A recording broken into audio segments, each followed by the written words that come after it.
Hello and welcome to another edition of Motor Cars Enthusiasts. Right off the bat on today's show, Hyundai is in the news, and not for something very good. If you remember, back over the past several months, they've kind of been embroiled in their own little scandal.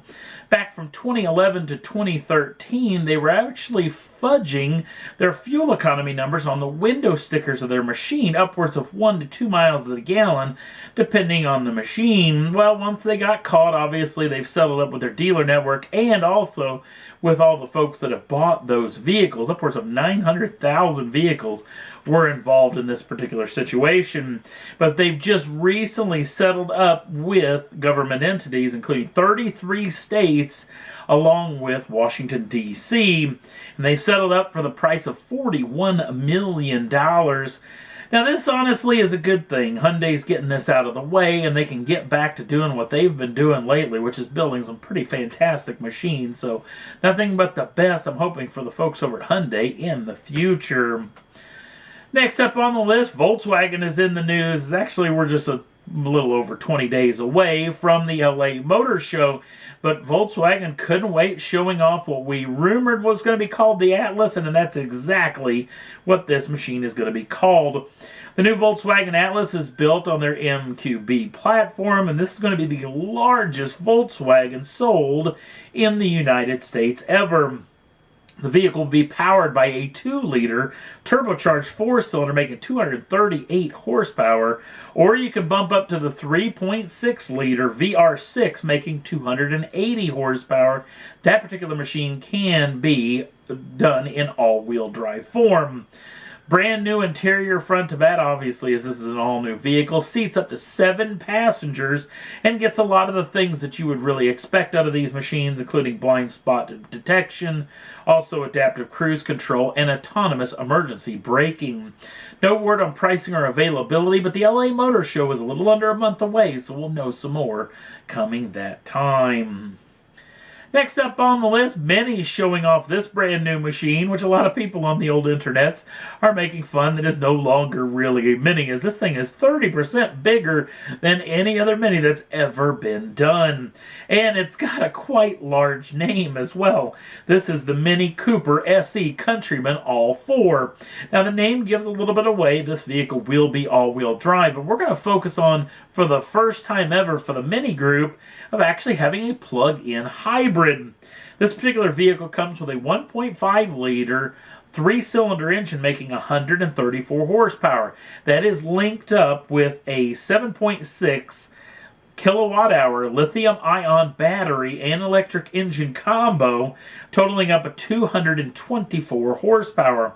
The vehicle will be able to go upwards of 24 miles on strict EV range, and the vehicle will actually be in dealer showrooms in June of 2017, but no pricing has been made available as of yet, so we'll keep you in tune if we hear any more on this deal. Next up on the list, the Race of Champions. We're just a touch over 80 days away, at least of the taping of this particular program. And if you don't know what the Race of Champions is, it's absolutely fantastic. It's a midwinter type situation where they close down somewhat of a stadium or some fairgrounds like this, and they put on these racing events, bringing in some of the greatest race car drivers from all over the planet to compete against each other. Now, it's got 2 different segments on 2 different days, one being the Race of Nations, where they actually group up folks from similar regions of the world where they go head-to-head. And then, of course, the Race of Champions happens on day 2, where they pit everyone head-to-head to see who is the Race of Champion. Now, this particular event, for the first time ever, is going to be on U.S. soil. In fact, it's going to be in Miami, Florida on June 21st and 22nd of 2017. Like I said, just a little over 80 days away. And that's at Miami Marlins Park, the baseball stadium.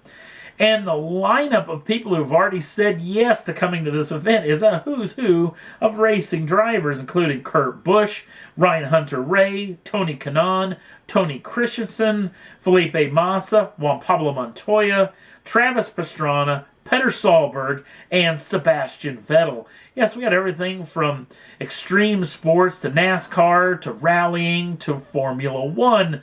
This got a real who's who, and it is an absolute hoot to watch. I hope someone's going to be live streaming this somewhere because it is fantastic to watch. I think last year there was a group on YouTube that was actually streaming this thing, so cannot wait for the Race of Champions happening for the first time here in the United States. Would love to get the opportunity to head down there and check this out for myself.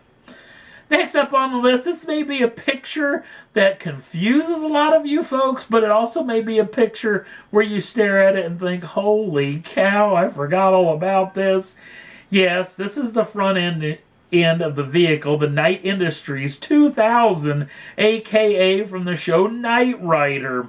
Now, this starred a budding young star by the name of David Hasselhoff back in the early 80s. And this was a Pontiac Trans Am that actually could talk and drive itself. And it had a bunch of, weapons on board. And it can protect the then David Hasselhoff, who was called Michael Knight in that particular franchise.